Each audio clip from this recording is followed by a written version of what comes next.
Dear student, उजाला academy में आपका स्वागत है। आज के इस वीडियो में हम बात करेंगे सीटेट में पूछे जाने वाले सीडीपी के कुछ इंपॉर्टेंट क्वेश्चंस पर। जितने भी क्वेश्चन प्रीवियस ईयर के क्वेश्चन पेपर में पूछे गए थे उन सभी को मैंने यहाँ पर सेलेक्ट किया है। तो यह वीडियो बहुत ही इंपॉर्टेंट होने वाला है, तो इसे एंड तक जरूर देखिएगा। और यदि चैनल पर नए हैं तो चैनल को सब्सक्राइब कर लें और बेल आइकन को भी प्रेस कर लें ताकि मेरा हर एक वीडियो आप तक पहुँचता रहे और आपकी तैयारी अच्छे तरीके से होती रहे। और यदि आपने अभी तक मेरी पिछली वीडियोस को नहीं देखी है तो चैनल पर जाकर देख लें ताकि आपकी तैयारी में कोई कमी न रह जाए। तो चलिए बिना टाइम वेस्ट किए वीडियो को स्टार्ट कर लेते हैं और देख लेते हैं क्या है पहला प्रश्न। देखिए क्वेश्चन नंबर 1 है, एक अच्छी पाठ्य पुस्तक बचाती है, किससे बचाती है अगर एक अच्छी पाठ्य पुस्तक होगी तो। और एक बात का ध्यान रखिएगा, आप लोग मेरे साथ आंसर करते चलिएगा और एट द एंड अपना स्कोर कमेंट बॉक्स में ज़रूर शेयर करिएगा। मेरे आंसर बताने से पहले आप लोग आंसर कर लिया करिए और फिर मैच कराया करिए आपका आंसर सही है या फिर गलत है, जिससे आपका कॉन्फिडेंस और बढ़ेगा और आपको पता लगेगा कि आपकी तैयारी अभी कितनी बाकी है। तो चलिए जल्दी से आंसर करिए। एक अच्छी पाठ्य पुस्तक जो होती है वो किससे हमें बचाती है? क्या वो लैंगिक समानता से बचाती है या फिर सामाजिक दायित्व से बचाती है, लैंगिक पूर्वाग्रह से बचाती है या लैंगिक संवेदनशीलता से बचाती है? जो एक अच्छी पाठ्य पुस्तक होगी, किताब होगी, वो किससे हमें बचाती है? जल्दी से कमेंट करिए क्या हो जाएगा इस क्वेश्चन का राइट आंसर। अगर एक अच्छी किताब है, अच्छी पाठ्य पुस्तक है तो हमें किससे बचाती है? तो देखिए जितने लोग भी आंसर कर रहे हैं ऑप्शन नंबर सी वो बिल्कुल सही है, लैंगिक पूर्वाग्रह से बचाती है एक अच्छी पाठ्य पुस्तक।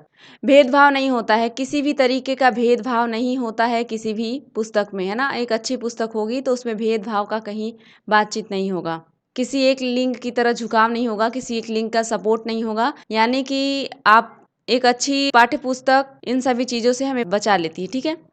उसमें किसी एक लिंग का उल्लेख नहीं किया होगा, एक लिंग की तरफ झुकाव नहीं होगा, एक लिंग की का सपोर्ट नहीं किया होगा, ऐसा होता है लैंगिक पूर्वाग्रह, ठीक। यानी कि ऑप्शन नंबर सी इस क्वेश्चन का राइट आंसर हो जाएगा।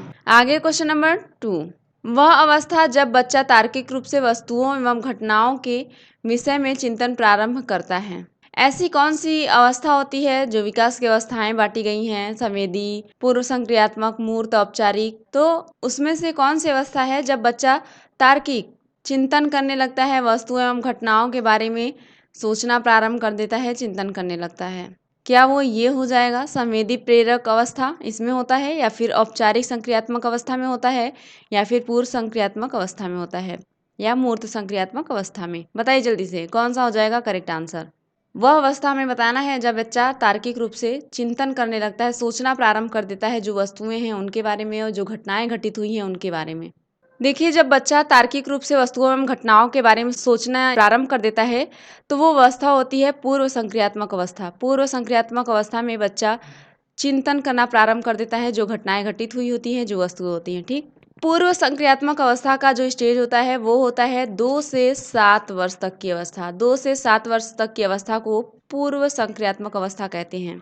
वहीं पर आइए जान लेते हैं संवेदी पेशीय अवस्था कब से कब तक की अवस्था होती है। ये होती है जन्म से लेकर, ये अवस्था जो संवेदी प्रेरक अवस्था है वो होती है जन्म से 2 वर्ष तक की अवस्था। जन्म से 2 वर्ष तक की अवस्था कहा जाता है संवेदी प्रेरक अवस्था, ठीक। अब रही बात औपचारिक संक्रियात्मक अवस्था की। औपचारिक संक्रियात्मक अवस्था जो होती है वो होती है 12 से 15 वर्ष की अवस्था। 12 से 15 वर्ष की अवस्था को औपचारिक संक्रियात्मक अवस्था कहते हैं।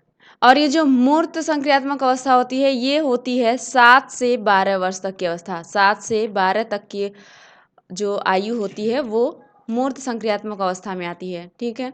अब याद रखिएगा ये सभी पॉइंट, अगर संवेदी प्रेरक अवस्था का समय पूछ ले तो याद रखिएगा जन्म से 2 वर्ष। औपचारिक संक्रियात्मक अवस्था का एग्जाम में पूछा जाएगा तो 12 से 15 वर्ष याद रखिएगा। और यहाँ पर जो 12 से 15 दिया है इसकी जगह 12 से किशोरावस्था तक भी लिखा हो सकता है, तो घबराइएगा नहीं ना। पूर्व संक्रियात्मक अवस्था अगर पूछ लिया जाए कब से कब होती है तो 2 से 7 वर्ष तक की अवस्था को पूर्व संक्रियात्मक अवस्था कहते हैं। वहीं पर मूर्त जो संक्रियात्मक अवस्था होती है वो होती है 7 से 12 वर्ष तक की अवस्था, ठीक।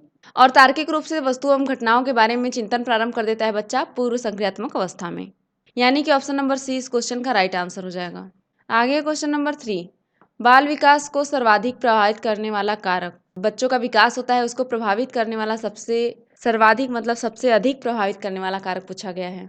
क्वेश्चन को समझना सीखिए ना, क्वेश्चन को समझकर आंसर करने की कोशिश किया करिए, रट कर नहीं। बाल विकास को सबसे अधिक प्रभावित करने वाला कारक पूछा गया है। क्या वो यौन शिक्षा है, बुद्धि परीक्षण है, खेल कूद का मैदान है या फिर सुंदर विद्यालय भवन है। सुंदर विद्यालय भवन हो जाएगा या खेल कूद का मैदान। जल्दी से आंसर करिए, क्या हो जाएगा इस क्वेश्चन का सबसे अच्छा आंसर। जो बच्चों का विकास होता है उसको सबसे अधिक क्या प्रभावित करता है, किससे वो ज़्यादा सीख पाता है। क्या केवल यौन शिक्षा से बाल विकास सबसे अधिक प्रभावित होता है? एकदम नहीं। बुद्धि परीक्षण करेंगे तब? बिल्कुल नहीं। खेल के मैदान में सभी प्रकार का कह सकते हैं बच्चे का विकास होता है। सुंदर भवन विद्यालय अगर सुंदर होगा तो क्या आप बहुत पढ़ने में अच्छे हो जाएंगे? कोई फर्क नहीं पड़ता। ज्ञान कहीं मिले, बस ज्ञान मिलना चाहिए, है ना। भवन कैसा है, विद्यालय कितना सुंदर है, क्या है, उसका कोई इफेक्ट नहीं पड़ता। ऐसे आंसर को देखते ही काट दीजिएगा। जो बच्चे का विकास होता है ना सबसे अधिक होता है खेल के मैदान में। खेल कूद का जो मैदान होता है उसमें बच्चा सामाजिक चीज़ें भी सीखता है, सामाजिक चीज़ भी सीखता है, कैसे किसके साथ व्यवहार करना है, कैसे। और इसमें बच्चे अपने बुद्धि का प्रयोग करके खेल जो खेलते हैं हम उसमें जीतने की कोशिश करते हैं। शारीरिक क्रिया भी होती है, इसमें शारीरिक विकास भी कह सकते हैं खेल के मैदान में होता है। समायोजन भी होता है, समायोजन भी करते हैं बच्चे, है ना, ये टीम वो टीम। यानी कि खेल कूद का जो मैदान है उसमें बच्चे का सबसे अधिक विकास होता है, सभी प्रकार का विकास होता है, यही सबसे अधिक प्रभावित करता है बाल विकास को। आगे क्वेश्चन नंबर 4, विकास कभी न समाप्त होने वाली प्रक्रिया है, यह विचार किससे संबंधित है। इन सभी ऑप्शन में बताइए किससे संबंधित कर रहा है कि विकास कभी न खत्म होने वाली प्रक्रिया है। क्या वो इससे रिलेट कर रहा है, अंतः संबंध का सिद्धांत है या निरंतरता का सिद्धांत है या एकीकरण का सिद्धांत है या अंतः क्रिया का सिद्धांत है। जल्दी से आंसर करिए, क्या हो जाएगा इस क्वेश्चन का राइट आंसर। देखिए विकास जो कभी न समाप्त होने वाली प्रक्रिया है, आपको पता लग ही गया होगा, यानी कि निरंतर चलेगा, कभी नहीं समाप्त होगा तो इसका मतलब है हमेशा चलेगा, निरंतर चलने वाली प्रक्रिया होगी। तो ये जो सिद्धांत है वो निरंतरता के सिद्धांत पर आधारित है, इसी से संबंधित है, निरंतरता के सिद्धांत से संबंधित है। विकास कभी न समाप्त होने वाली प्रक्रिया है, यानी कि विकास सतत चलने वाली प्रक्रिया है।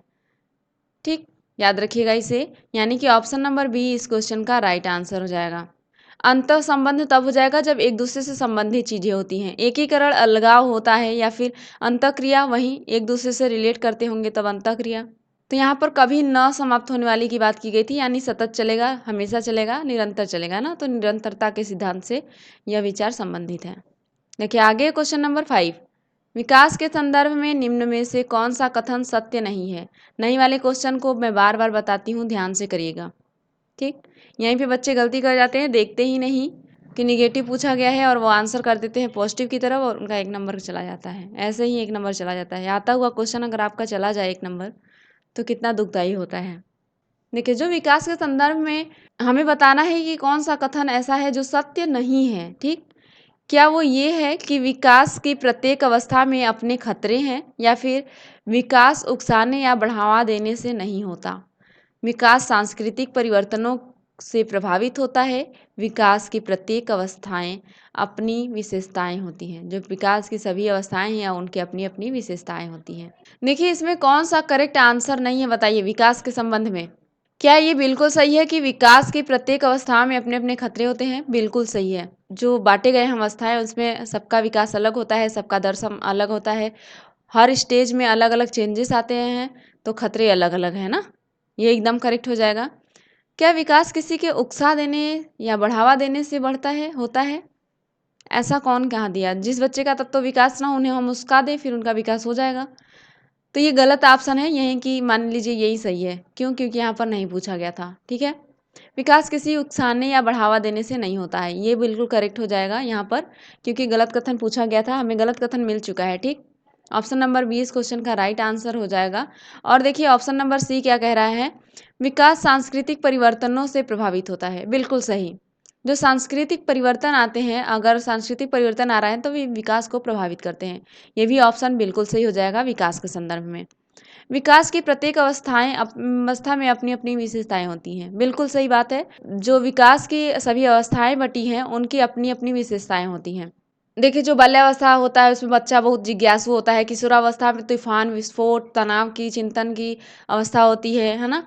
शैशवावस्था में बच्चा अपनी संवेदक पेशियों से ज़्यादा काम करता है। यानी कि जो सभी अवस्थाएँ हैं उनकी अपनी-अपनी विशेषताएँ हैं, ये भी करेक्ट हो जाएगा। यानी कि अगर सही ऑप्शन पूछे और इनमें तीनों में से कोई ऑप्शन मिल जाए, option number A, C, D, तो याद रखिएगा कि आपको आता रहे। अगर सही कथन पूछ लेता तो इनमें से कोई ऑप्शन ज़रूर दिया होता, ठीक? यानी कि ऑप्शन नंबर बी यहाँ पर सही हो जाएगा, क्योंकि किसी के उस्काने और बढ़ावा देने से विकास नहीं होता है, ठीक? ये विकास के संदर्भ में गलत कथन हो जाएगा। आगे क्वेश्चन नंबर 6, गर्भ में बालक को विकसित होने में कितने दिन लगते हैं? माँ के गर्भ में एक बच्चे को विकसित होने में कितने दिन का समय लग जाता है? जल्दी से आंसर करेंगे आप लोग। क्या वो 150 दिन लग जाता है, 280 दिन, या 390 दिन का समय लगता है, या 460 दिन? बताइए, कितने दिन लग जाते हैं एक बालक का जब विकास होता है माँ के गर्भ में? तो विकसित होने में कितने दिन का समय लग जाता है, बताइए जल्दी से। तो देखिए, जितने भी लोग यहाँ पर आंसर कर रहे हैं ऑप्शन नंबर बी वो बिल्कुल करेक्ट है। 280 दिन का समय लग जाता है एक बालक को गर्भ में विकसित होने में, पूर्ण रूप से विकसित होने में एक बालक को 280 दिन का समय लग जाता है, याद रखेंगे, ठीक है? यानी कि ऑप्शन नंबर बी इस क्वेश्चन का राइट आंसर हो जाएगा। और इसे इंपॉर्टेंट में नोट कर लीजिएगा, कई बार एग्जाम में पूछा गया क्वेश्चन है। देखिए आगे क्वेश्चन नंबर 7, बच्चे दुनिया के बारे में अपनी समाज का सृजन करते हैं, इसका श्रेय किसको जाता है? क्या कह रहा है क्वेश्चन? यह जो कथन दिया गया है इसका श्रेय किसको जाता है, किस वैज्ञानिक को जाता है कि बच्चे दुनिया के बारे में अपनी समाज का सृजन करते हैं, जो उनका समाज होता है उसका सृजन करते हैं, तो इसका श्रेय किसको जाता है बताइए? क्या वो पियाजे जी को जाएगा, पावलाव जी को जाएगा, कोहलबर्ग हैं, या फिर स्किनर जी को? बताइए जल्दी से, क्या हो जाएगा राइट आंसर? देखिए, जो बच्चे होते हैं दुनिया के बारे में अपने समाज का सृजन करते हैं, है ना? अपने समाज से सीखते हैं, उनका सृजन करते हैं। तो इसका मतलब ये कथन जो कहे थे, ये चीज़ें जो जाने थे, इनका श्रेय किसको जा रहा है? तो जितने भी लोग आंसर कर रहे हैं जीन पियाजे जी, वो बिल्कुल करेक्ट हैं। ऑप्शन नंबर ए यहाँ पर करेक्ट हो जाएगा। पियाजे जी को जाएगा पूरा का पूरा श्रेय, ठीक? यानी कि ऑप्शन नंबर ए यहाँ पर करेक्ट हो जाएगा। और ये पियाजे जी की थ्योरी एक बार ज़रूर पढ़ के जाइएगा।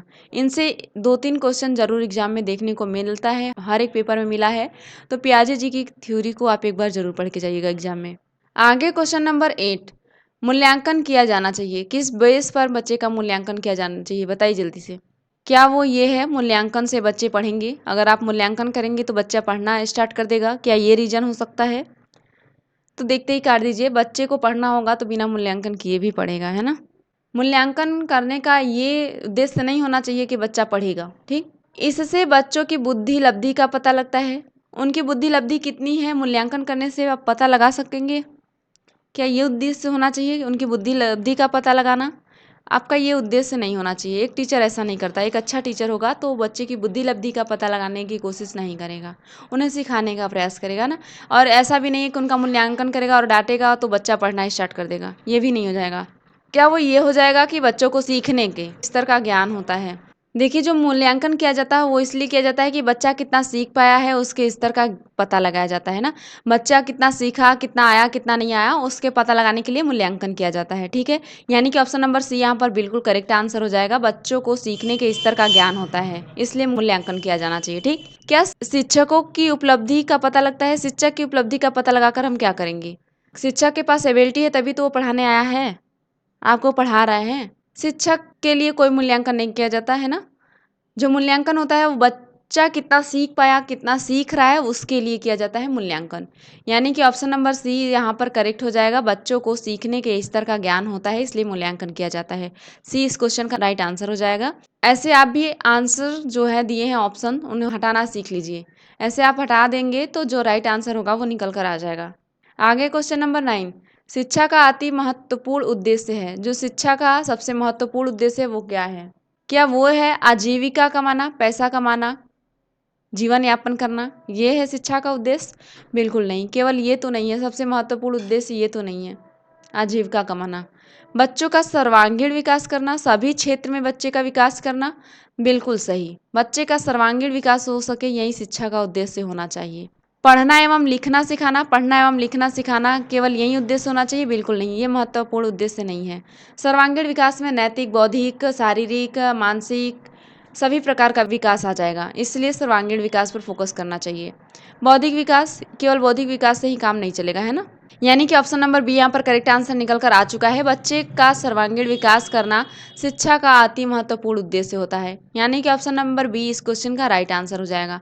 अगर आपको ऑप्शन में कहीं सर्वांगीण विकास दिखे ना और बौद्धिक मानसिक शारीरिक विकास दिखे, ऐसा भी ऑप्शन में दिखे, तो सर्वांगीण विकास के साथ जाइएगा, क्योंकि सर्वांगीण विकास में नैतिकता का विकास, बौद्धिक विकास, बुद्धि का विकास और शारीरिक विकास, मानसिक विकास, नैतिक विकास, सामाजिक विकास सभी आ जाएगा सर्वांगीण विकास में। ठीक, तो ये पॉजिटिव आंसर है, इससे वेस्ट आंसर कहीं नहीं मिल सकता सर्वांगीण विकास की। ठीक, तो सर्वांगीण विकास जहाँ भी लिखा रहेगा उसे टिक कर दीजिएगा, वो सही हो जाएगा। आगे क्वेश्चन नंबर 10, दीक्षा द्वारा पूछे गए एक प्रश्न का उत्तर शिक्षक तत्काल नहीं दे सकता है, शिक्षक की प्रतिक्रिया क्या होनी चाहिए। जैसे कि कोई बच्ची है दीक्षा, उसके द्वारा कोई प्रश्न पूछा गया शिक्षक से, तो शिक्षक तत्काल उत्तर नहीं दे पा रहा है ना, नहीं दे सकता, तो शिक्षक क्या करेगा, क्या करना चाहिए एक शिक्षक को। मान लीजिए कि हर चीज़ें आपको आती हो, कहीं ना कहीं आप हो सकता है भूल सकते हैं, ऑन द टाइम आपको ना याद हो कि इसका आंसर क्या हो जाएगा, किस तरह से आंसर दिया जाए। अगर टीचर को नहीं समझ में आ रहा है तो टीचर को क्या करना चाहिए, क्या उन्हें क्या उन्हें शिक्षक द्वारा दीक्षा को चुप करा देना चाहिए, क्या वो शिक्षक को दीक्षा को वहाँ पे क्लास में शांत करा कर बैठा देना चाहिए। बिल्कुल नहीं करेंगे, बच्चे की जिज्ञासा को ऐसे तोड़ना नहीं चाहिए ना, काट दीजिएगा। बच्चे को चुप नहीं कराना है, बच्चा क्वेश्चन पूछेगा ही पूछेगा, है ना। शिक्षक द्वारा दीक्षा का ध्यान जो है भटका देना चाहिए, उसका ध्यान किसी और तरफ भटका देंगे तो क्या बच्ची भूल जाएगी। आप वो क्वेश्चन पूछे तो उसे आंसर तो चाहिए ना, ये भी गलत आंसर हो जाएगा। शिक्षक को कहना चाहिए कि मैं नहीं जानता। क्या आप ऐसे टीचर हैं कि कह देंगे मुझे नहीं पता, बैठ जाओ, चुप हो जाओ, उसका जो ध्यान है वो किसी और तरफ खींच लेंगे, कुछ और टॉपिक को स्टार्ट कर देंगे। बिल्कुल ऐसा नहीं करेंगे, एक अच्छे टीचर की पहचान ये नहीं हो सकती है ना। काट दीजिए, ऐसे आंसर्स को देखते ही काट दीजिएगा। आपको क्या करना है, अगर आप एक टीचर हैं, किसी बच्ची द्वारा पूछा गया क्वेश्चन है, दीक्षा द्वारा पूछा गया जो क्वेश्चन है, अगर आपको नहीं आ रहा है तो उस समय आप करेंगे क्या कि बच्ची को बोलेंगे कि सही उत्तर बाद में समझकर बता देंगे, है ना।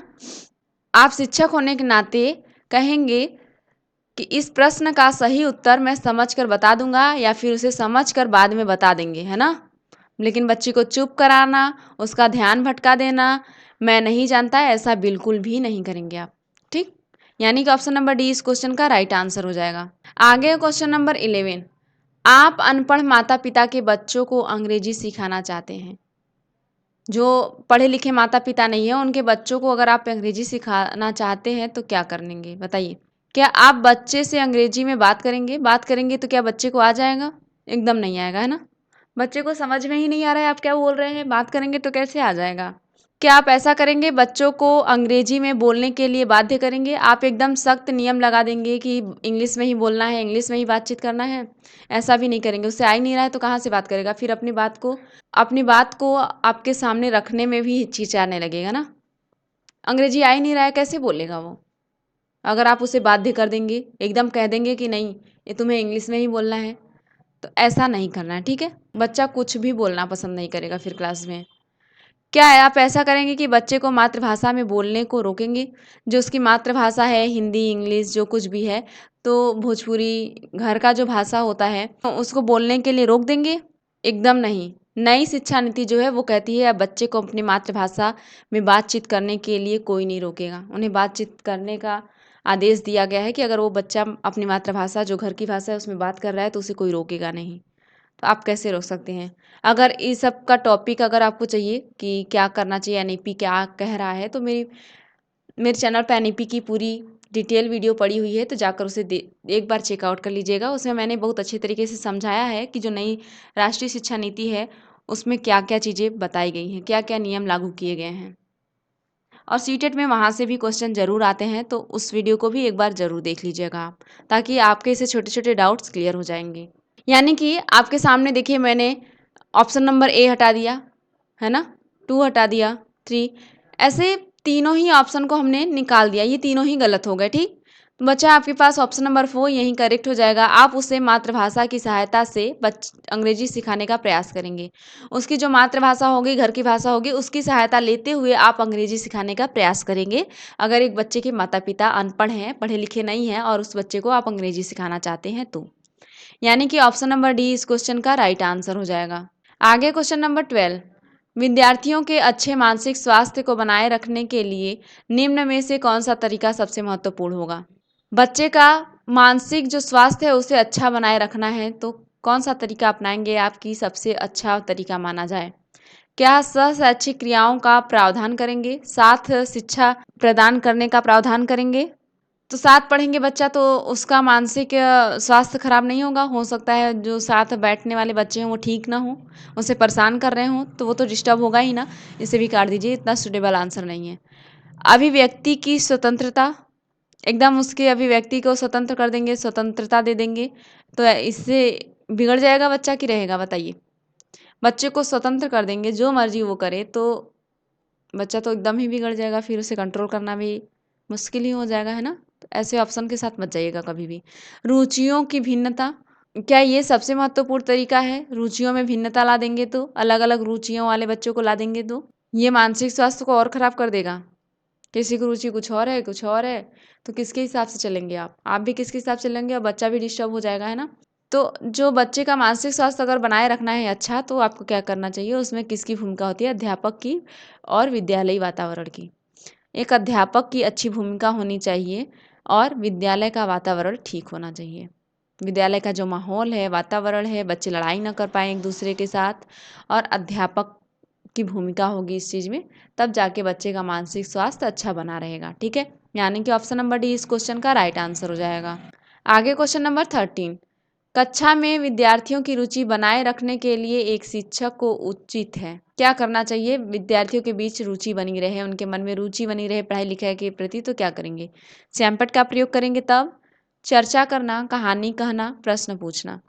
देखिए सैमपट का प्रयोग करेंगे तो बच्चे बोरिंग फील करने लगते हैं, उनकी रुचि तो खत्म ही हो जाएगी। आप सैमपट पर लिखे जा रहे हैं ब्लैक बोर्ड पर, बच्चे एकदम बस देखे जा रहे हैं, तो उनकी जो रुचियाँ होंगी ना वो धीरे-धीरे खत्म हो जाएँगी ना, बोरिंग होने लगेगा, बोर फ़ील करने लगेंगे, तो सैमपट का अधिक से अधिक प्रयोग अवॉइड करना चाहिए ना। जब बच्चे के अंदर रुचि बनाने की बात आ जाए इस केस में, है ना? चर्चा करना चाहिए किसी टॉपिक पे, आप बातचीत कर रहे हैं, आप सक्रिय हैं, बच्चा पार्टिसिपेट ही नहीं कर रहा है, तो कैसे उसके अंदर रुचि आएगी? काट दीजिए। कहानी कहना, आप कहानी कह रहे हैं, बच्चा सो गया, पता लगा बच्चा सो ही गया, है ना, कहानी सुनते-सुनते।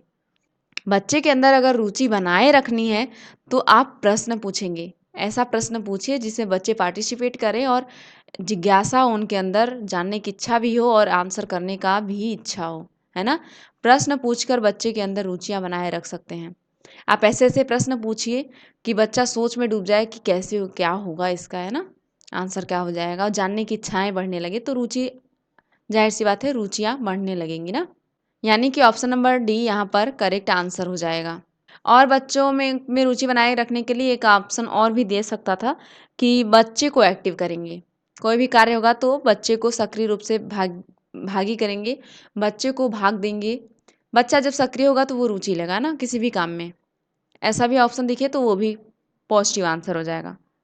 ठीक? देखिए आगे क्वेश्चन नंबर 14, कौन सा सीखना स्थायी है? किस तरीके से आप सीखेंगे तो स्थायी ज्ञान होता है? क्या वो रट कर मैं बता दी हूँ, देख कर ही काट दीजिएगा। रटना कहीं भी नहीं लिखा है, ठीक? सुनेंगे तो आप ज़्यादा समय तक क्या रख पाएँगे अपने माइंड में चीज़ों को? सुनकर रख पाएँगे? एक कान से सुने, क्या पता चला दूसरे कान से किसी बच्चों के साथ ऐसा होता है, निकल भी जाता है ना? सुनकर ज़्यादा समय तक जो हम सीखे हैं उसे नहीं रख सकते। हाँ, कह सकते हैं समझ कर, है ना? अगर आप किसी चीज़ को, कंटेंट को समझ रहे हैं, किसी क्वेश्चन को समझ रहे हो, तो आपके माइंड में हमेशा-हमेशा के लिए हो जाएगा। सुन रहे हैं, रट रहे हैं, खाली देख रहे हैं क्लास में बैठ के, तो बिल्कुल नहीं, है ना? क्या देखकर किसी ज्ञान को स्थायी बनाया जा सकता है? खाली देख रहे हैं, समझ ही नहीं रहे हैं, तो ये ऑप्शन भी गलत हो जाएगा। और सुनकर सुनेंगे तो एक ना एक टाइम पर जाकर भूल जाएँगे, रट्टा मारेंगे, ये कहीं नहीं लिखा है। ऐसे ऑप्शन को एकदम अवॉइड करिएगा, काट दीजिएगा ना। आप किसी भी, मैं बार-बार बोल रही हूँ कि जो मैं पढ़ा रही हूँ उसे समझने का कोशिश करिएगा। हर एक क्वेश्चन को आप समझने की कोशिश करिए, ज़्यादा समय तक रहेगा, है ना? क्या पता चला मेरे क्वेश्चन को आप रट गए एकदम और एग्ज़ाम टाइम में भूल गए। तो रटी हुई चीज़ें, रटी-रटाई चीज़ें एक टाइम तक जाके भूल जाती हैं, है ना? इसलिए हर एक चीज़ को आप समझना सीखिए, समझे रहेंगे तो ज़्यादा समय तक रहता है, हमेशा स्थायी ज्ञान हो जाता है ये। कभी भी आपसे कोई क्वेश्चन करेगा, घुमा-फिरा कर क्वेश्चन करेगा, तब भी आप आंसर कर पाएँगे। यानी कि ऑप्शन नंबर सी इस क्वेश्चन का राइट आंसर हो जाएगा। आगे क्वेश्चन नंबर 15, पियाजे के अनुसार संज्ञानात्मक बाल विकास की कितनी अवस्थाएं दी गई हैं? जो जीन पियाजे जी के द्वारा विकास की अवस्थाएं दी गई थी, बाल विकास की अवस्थाएं, वो कितनी दी गई थी? क्या वो 3 हैं, 4 हैं या 5 हैं या फिर 6 हैं? जल्दी से आंसर करिए, एकदम सरल आंसर है। और ऐसे ही छोटे-छोटे क्वेश्चन आपको एग्जाम में देखने को मिल जाएंगे और आपका आंसर गलत हो जाएगा अगर ध्यान से नहीं समझेंगे तो, है ना? जल्दी से आंसर करिए, क्या हो जाएगा इस क्वेश्चन का राइट आंसर? देखिए, जो जीन पियाजे के अनुसार संज्ञानात्मक बाल विकास की अवस्थाएं दी गई थी, वो दी गई थी 4 अवस्थाएं दी गई थी जीन पियाजे जी के द्वारा। वो 4 अवस्थाएं कौन हैं जो जीन पियाजे जी के द्वारा दी गई थी? कोई बता सकता है? जल्दी से कमेंट करिए, क्या हो जाएगा राइट आंसर? देखिए, वो 4 अवस्थाएं वो ये हैं। पहला तो हो जाएगा सेंसरी मोटर, सेंसरी मोटर हो जाएगा पहला अवस्था जीन पियाजे जी का, ठीक। और ये जो दूसरा अवस्था है, दूसरा स्टेज है, वो है प्री ऑपरेशनल। प्री ऑपरेशनल, देखिए यहाँ पर प्री ऑपरेशनल हो जाएगा, प्री ऑपरेशनल हो जाएगा, दूसरी अवस्था प्री ऑपरेशनल हो जाएगा, ठीक। और जब तीसरी अवस्था की अगर हम बात करें तो वो हो जाएगा कॉन्क्रीट, कॉन्क्रीट अवस्था हो जाएगी जीन पियाजे जी की तीसरी अवस्था, कॉन्क्रीट ऑपरेशनल, ठीक। और जो चौथी अवस्था है वो है फॉर्मल ऑपरेशनल, फॉर्मल ऑपरेशनल, ठीक, याद रखिएगा इसे, फॉर्मल ऑपरेशनल अवस्था है, ठीक। ये स्टेजेस, 4 स्टेजेस दिए गए हैं जीन पियाजे जी के द्वारा। पहला है सेंसरी मोटर, प्री ऑपरेशनल, दूसरा, तीसरा है कॉन्क्रीट ऑपरेशनल, चौथा है फॉर्मल ऑपरेशनल। हिंदी की अगर हम बात करें तो पहला हो जाएगा संवेदी पेशी अवस्था, पूर्व संक्रियात्मक अवस्था, मूर्त संक्रियात्मक अवस्था, अमूर्त संक्रियात्मक अवस्था। ये चारों अवस्थाएं जीन पियाजे जी के द्वारा दी गई हैं। यानी कि यहाँ पर जो करेक्ट आंसर हो जाएगा वो है ऑप्शन नंबर बी। आगे क्वेश्चन नंबर 16, सबसे अधिक गहन और जटिल समाजीकरण होता है किस अवस्था में? सबसे अधिक गहन और जटिल समाजीकरण होता है, बताइए जल्दी से। क्या वो किशोरावस्था के दौरान होता है, पूर्व बाल्यावस्था के दौरान, प्रौढ़ावस्था के दौरान, व्यक्ति के पूरे जीवन में? सबसे जटिल अवस्था किसे कहते हैं, बताइए जल्दी, मैं बार बार बताती हूँ।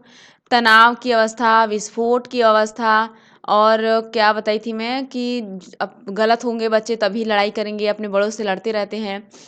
और इसमें आत्मसम्मान की भावना आ जाती है कि उन्हें आत्मसम्मान चाहिए ही चाहिए समाज के द्वारा, घर में, है ना। ऐसे बच्चे कौन से होते हैं? ये जटिल अवस्था के नाम से भी जाना जाता है। बताइए कौन सा है ये? मैं बार बार बताई हूँ, अपनी पिछली वीडियो में भी इसे एक्सप्लेन की हूँ। जो देखिए सबसे अधिक गहन और जटिल समाजीकरण होता है तो वो होता है किशोरावस्था में, किशोरावस्था के दौरान होता है ये। इसमें बॉडी चेंजेस भी आता है जिसकी वजह से भी बच्चे को बहुत ज़्यादा दिक्कत होती है और ये बहुत ही तनाव में रहते हैं, दुश्चिंता रहती है, चिंताएं भरी रहती हैं, आत्मसम्मान चाहिए, तनाव की अवस्था हो सकती है और सही नहीं रहेंगे बच्चे तब भी अपने बड़ों से लड़ते रहते हैं, आत्मसम्मान चाहिए, यही सब होता है, ठीक है, किशोरावस्था के लक्षण है। यानी कि ऑप्शन नंबर ए यहाँ पर करेक्ट हो जाएगा। आगे क्वेश्चन नंबर 17, पुरुष स्त्रियों की अपेक्षा ज़्यादा बुद्धिमान होते हैं, यह कथन कैसा हो सकता है, बताइए। क्या आपको भी लगता है पुरुष स्त्रियों से अधिक बुद्धिमान होते हैं? जल्दी से कमेंट करिए। क्या आपकी भी थिंकिंग ऐसी है कि पुरुष स्त्रियों की अपेक्षा अधिक बुद्धिमान होते हैं, स्त्रियां कम बुद्धिमान होती है? अगर आपको ऐसा लग रहा है तो जल्दी से कमेंट करिए, कमेंट करके इसका आंसर बताइए आप लोग। क्या ये बात सही है कि पुरुष के पास स्त्रियों से ज़्यादा बुद्धि होता है? बिल्कुल गलत है। आप किस बेस पे कह सकते हैं कि स्त्रियों के पास बुद्धि नहीं होता? किस फील्ड में आज के टाइम, किस फील्ड में स्त्रियां नहीं हैं, बताइए। पुरुष स्त्रियों की अपेक्षा ज़्यादा बुद्धिमान होते हैं, यह कथन सही है? बिल्कुल काट दीजिए, है ना। क्या ये लैंगिक पूर्वाग्रह को प्रदर्शित कर रहा है? बिल्कुल भेदभाव को प्रदर्शित कर रहा है, ये ऑप्शन करेक्ट हो जाएगा। ऑप्शन नंबर बी इस क्वेश्चन का राइट आंसर हो जाएगा। ये जो कथन है ये लैंगिक पूर्वाग्रह को प्रदर्शित कर रहा है, भेदभाव दिखा रहा है, किसी एक लिंग की तरह झुकाव है ना, किसी एक लिंग का सपोर्ट हो रहा है यहाँ पर, इसलिए भेदभाव लैंगिक पूर्वाग्रह कह सकते हैं, यही करेक्ट आंसर हो जाएगा। यहाँ पर भेदभाव हो रहा है स्त्रियों के साथ, है ना, कि स्त्रियों के बुद्धिमान कम होती हैं, पुरुष ज़्यादा होते हैं। तो ऐसा चीज़ अगर भेदभाव वाली चीज़ें देखने को मिले आपको तो लैंगिक पूर्वाग्रह के साथ जाइएगा, बिल्कुल सही हो जाएगा आपका आंसर। और देखिए ऑप्शन नंबर सी क्या कर रहा है, बुद्धि के भिन्न पक्षों के लिए सही है। कैसे सही हो जाएगा विभिन्न पक्षों के लिए? ऐसा होता ही नहीं है, सही है ये भी कर दीजिए, कैसे सही हो जाएगा? क्या आपको भी लगता है कि सही है? अगर अब भी लग रहा है तो फिर कैसे आपका सीटेट क्लियर होगा? ऐसा कभी मत सोचिएगा कि स्त्रियों के पास जो बुद्धि होती है कम होती है पुरुष की अपेक्षा। दोनों ही समान होते हैं। पूरा डिपेंड करता है माहौल कैसा मिल रहा है, माहौल पर डिपेंड होगा कि स्त्रियां और पुरुष कहाँ तक जा पाएंगे। बहुत सारे ऐसे ऐसे पुरुष हैं जो कुछ नहीं कर रहे हैं, कोई नॉलेज नहीं है। कुछ ऐसी स्त्रियां हैं जो बहुत आगे निकल चुकी हैं ना। ठीक, आप जज नहीं कर सकते किसी को, यानी कि यह पूर्वाग्रह है, भेदभाव है। अगर ऐसी बातें हो रही हैं, ऐसी भेदभाव वाली बातें अगर कहीं पर भी देखने को आपको मिले तो पूर्वाग्रह, लैंगिक पूर्वाग्रह के साथ जाइएगा, आपका आंसर बिल्कुल करेक्ट हो जाएगा। आगे क्वेश्चन नंबर 18, हार्वर्ड गार्डनर का बुद्धि का सिद्धांत किस पर बल देता है? जो हार्वर्ड गार्डनर द्वारा सात बुद्धि का सिद्धांत दिया गया था उसे एक बार जरूर पढ़िएगा। और तो बताइए वो किस पर बल दिए थे? क्या वो इस पे बल था कि शिक्षार्थियों में अनुबंधित कौशलों का, सामान्य बुद्धि, विद्यालय में आवश्यक सामान्य योग्यताओं का, या प्रत्येक व्यक्ति की विलक्षण योग्यताओं पर? किस पर बल दिए थे हार्वर्ड गार्डनर जी जो सात बुद्धि का सिद्धांत दिए थे? जल्दी बताइए।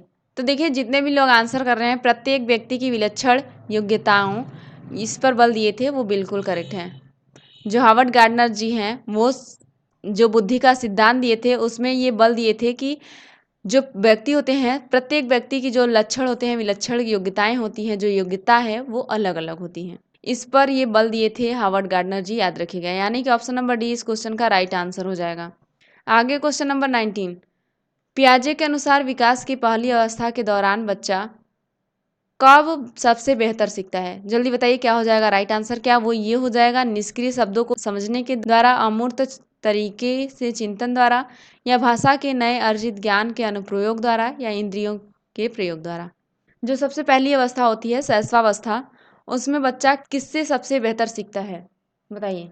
तो मैं अभी आपको बताई कि जो संवेदीय पेशी अवस्था होती है, सेंसरी मोटर, जन्म से लेकर 2 वर्ष की अवस्था, जन्म से 2 वर्ष की अवस्था होती है, वही होती है पहली अवस्था, यानी कि शैशवावस्था। शैशवावस्था, शैशवावस्था भी इसी को कहा जाता है। और संवेदी पेशी, इसे ही कहा जाता है संवेदी पेशी अवस्था, इसी को कहते हैं संवेदी पेशी अवस्था। ये तीनों ही चीज़ें एक ही हैं, घबराइएगा नहीं। तो इस समय जब जन्म से 2 वर्ष का बच्चा होता है तो किसके द्वारा, किसके प्रयोग से सबसे ज़्यादा सीखता है? तो ऐसे बच्चे जो पहली अवस्था होती है, स्टेज होता है जीन पियाजे के अनुसार, वो अपनी इंद्रियों द्वारा सबसे अधिक सीखते हैं। यहाँ पर ऑप्शन नंबर डी करेक्ट हो जाएगा। बच्चा इंद्रियों के प्रयोग से सबसे अधिक सीखता है जब वो पहला स्टेज में रहता है तो, यानी कि ऑप्शन नंबर डी इस क्वेश्चन का राइट आंसर हो जाएगा। आगे क्वेश्चन नंबर 20, व्यक्तिगत शिक्षार्थी एक दूसरे से किस में भिन्न होते हैं? किस में भिन्न होते हैं बच्चे? क्या वो विकास की दर में भिन्न होते हैं, विकास क्रम में, विकास के सामान्य क्षमता में, वृद्धि एवं विकास के सिद्धांत में? जो व्यक्ति एक बच्चे होते हैं वो एक दूसरे से किस में भिन्न होते हैं? तो जो पिछली वीडियो थी उसमें भी मैं बताई थी, बहुत अच्छे से एक्सप्लेन की थी कि जो बच्चे होते हैं उनमें जो व्यक्तिगत विभिन्नता पाई जाती है वो पाई जाती है विकास की दर में। विकास की दर, जो विकास का दर होता है सबका अलग अलग होता है। विकास एक समान नहीं हो सकता है, सबका अलग अलग विकास होता है। ठीक, याद रखिएगा। यानी कि ऑप्शन नंबर ए इस क्वेश्चन का राइट आंसर हो जाएगा। आगे क्वेश्चन नंबर 21, एक शिक्षक को साधन संपन्न होना चाहिए, इसका अर्थ है एक जो टीचर होता है उसका साधन संपन्न होना चाहिए। किसमें एकदम संपन्न होना चाहिए बताइए? उसके पास पर्याप्त धन संपदा होनी चाहिए। धन से क्या ही मतलब है हमें, है ना? टीचर के धन से मतलब है, अगर वो धनी होगा तो आपको देगा टीचर, कि आपको टीचर से ज्ञान प्राप्त करना है। साधन संपन्न का ये मतलब नहीं हो जाएगा। उनका अधिकारियों के उच्च स्तर से संपर्क होना चाहिए। अधिकारी से उनका संपर्क होगा तो क्या ही मतलब है, बच्चे से क्या मतलब है फिर? बच्चे तो ये ऑप्शन काट दीजिए, बच्चे से ऐसा कोई नाता नहीं है ना। उन्हें अपने विद्यार्थियों की समस्याओं को हल करने का पर्याप्त ज्ञान हो।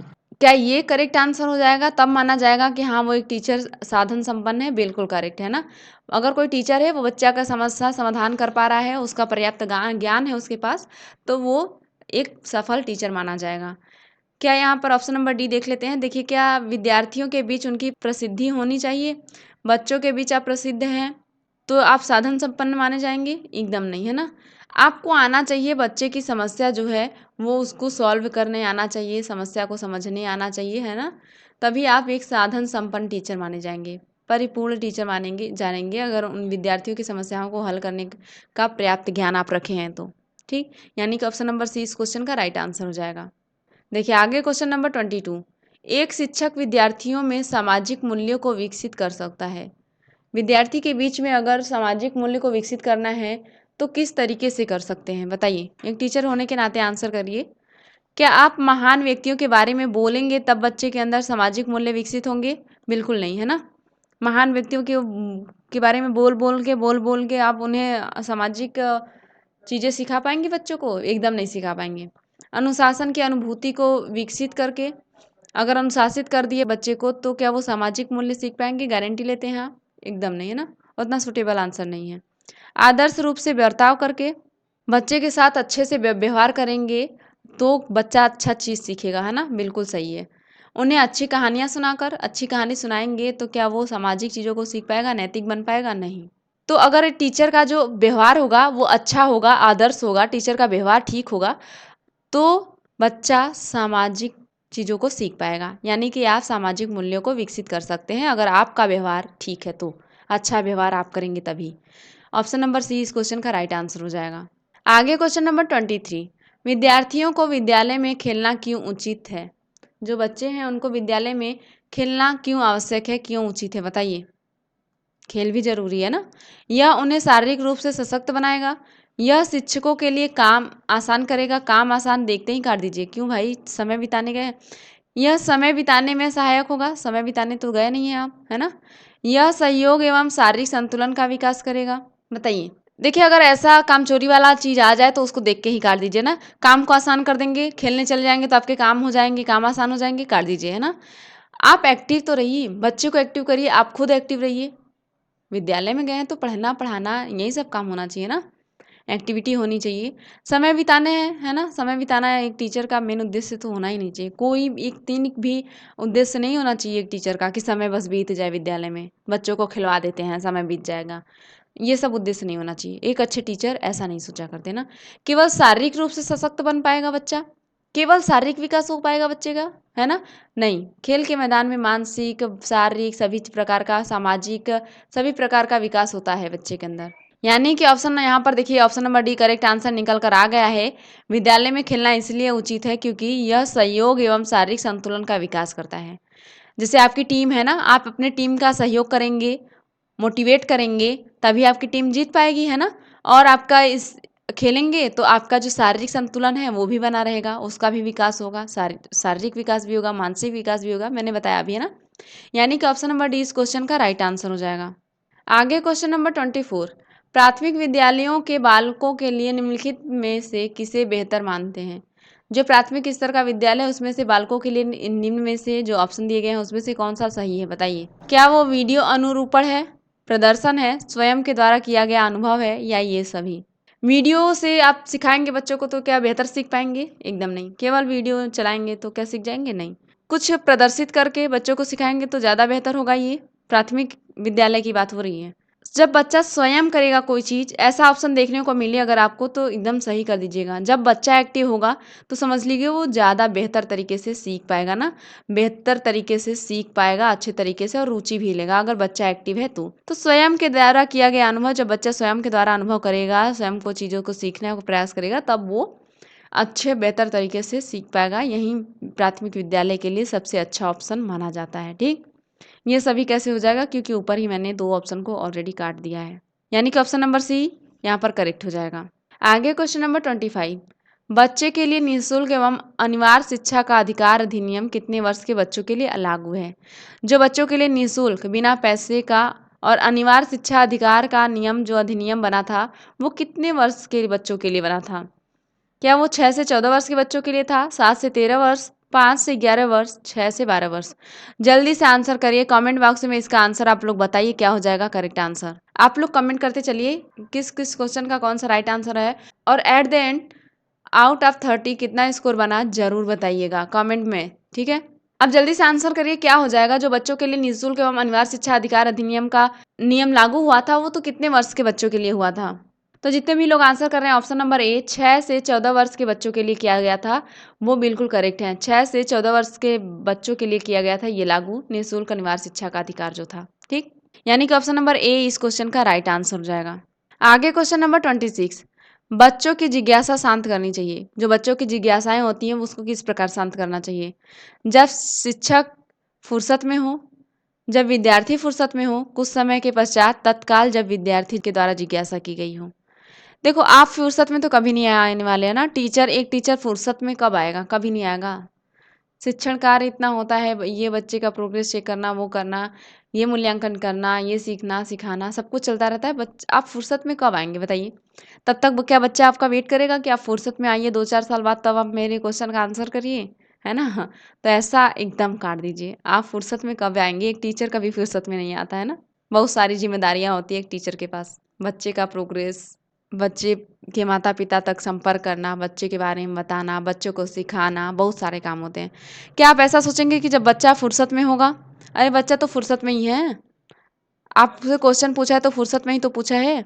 कुछ समय के लिए टाल देंगे, कुछ समय बाद बताएँगे तुमको। तुम्हारे क्वेश्चन का आंसर कुछ समय के बाद बताएँगे, ऐसा बिल्कुल नहीं है। तीनों ऑप्शन को काट दीजिए। यानी कि ऑप्शन नंबर डी यहाँ पर करेक्ट हो जाएगा। तत्काल, तुरंत जब कोई बच्चा पूछा है आपसे क्वेश्चन, तुरंत आपके उसकी जिज्ञासा को शांत करनी है ना। तुरंत उसके को ऐसा आंसर करिए, उसके उसे समझा दीजिए जो क्वेश्चन पूछा गया है बच्चे के द्वारा। अच्छे से उसे समझाइए, उसके क्वेश्चन का आंसर दीजिए, बच्चे की जिज्ञासा तुरंत शांत हो जाएगी।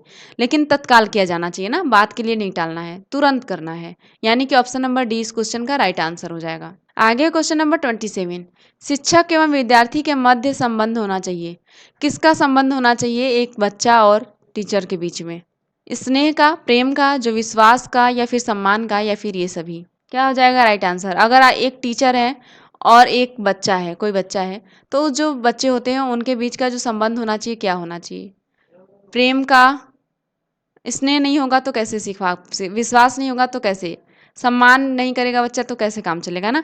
यानी कि ऑप्शन नंबर डी यहाँ पर करेक्ट हो जाएगा, ये सभी। एक टीचर और विद्यार्थी के मध्य जो संबंध होना चाहिए वो होना चाहिए स्नेह का, विश्वास का, सम्मान का। यानी कि ऑप्शन नंबर डी यहाँ पर करेक्ट हो जाएगा, ये सभी ऑप्शन सही है ना। ठीक, आई होप आपको यहाँ तक समझ में आया होगा। तो चलिए बढ़ते हैं अपने अगले क्वेश्चन की तरफ। देखिए आगे क्वेश्चन नंबर 28, एक अच्छा अध्यापक विद्यार्थियों के मध्य बढ़ावा देता है। अगर एक अच्छा टीचर है तो जो बच्चों के बीच बढ़ावा देगा वो किस चीज़ को देगा? क्या वो प्रतियोगिता की भावना को देगा कि बच्चे एक दूसरे से प्रतियोगिता करें, कंपटीशन करें? बिल्कुल नहीं, कंपटीशन को बढ़ावा नहीं देना है क्लासरूम में। सहयोग की भावना बढ़ेगा, एक दूसरे का हेल्प करें बच्चे, बिल्कुल करेक्ट आंसर है। प्रतिद्वंदिता की भावना, लड़ाई झगड़े की भावना, द्वेष की भावना, ऐसा आप सोचेंगे एक अच्छा टीचर होने के नाते? बिल्कुल मत सोचिएगा ना। तटस्थता की भावना, एकदम कठोरपन की भावना, नहीं हम तुम्हें नहीं बताएंगे, है ना, एकदम नहीं, हम हमें आता है बस तुम अपना समझो, ऐसा बिल्कुल नहीं, है ना। सहयोग की भावना होनी चाहिए क्लासरूम में।